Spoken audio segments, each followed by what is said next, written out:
Lu tahu nggak? Ada satu tokoh Jepang yang posisinya nanggung banget antara manusia nyata, legenda, dan mitologi. Saking kuatnya, pendekar ini nggak main bareng anak sebayanya, tapi sudah gulat bareng monster-monster rimba hutan sejak masih sangat muda. Namanya Sakata Kintoki, pendekar yang lebih dikenal sebagai si anak emas. Kintoki lahir sekitar abad ke-10 di pegunungan Ashigara yang liar. Dia tumbuh jauh dari peradaban dan dibesarkan langsung oleh alam. Sejak kecil, fisiknya udah nggak normal, besar, padat, dan kuat luar biasa. Senjata andalannya bukan pedang katana yang tipis, tapi sebuah kapak raksasa bernama Masakari yang sanggup membelah batu.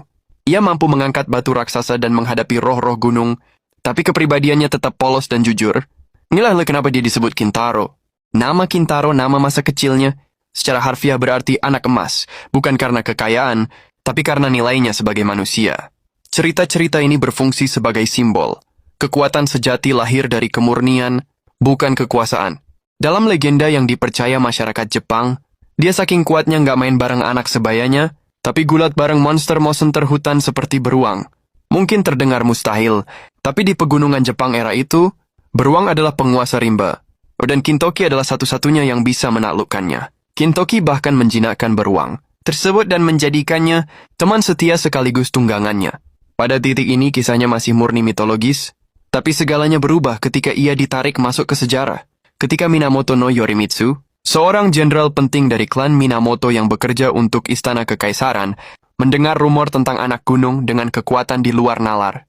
Ketika Yorimitsu menemui Kintoki, ia tidak melihat monster tapi potensi pasukan elit negara. Kintoki dibawa ke Kyoto, dunia yang sepenuhnya asing baginya, penuh aturan, hierarki, dan intrik. Disinilah Kintoki secara simbolis turun dari gunung dan masuk ke peradaban.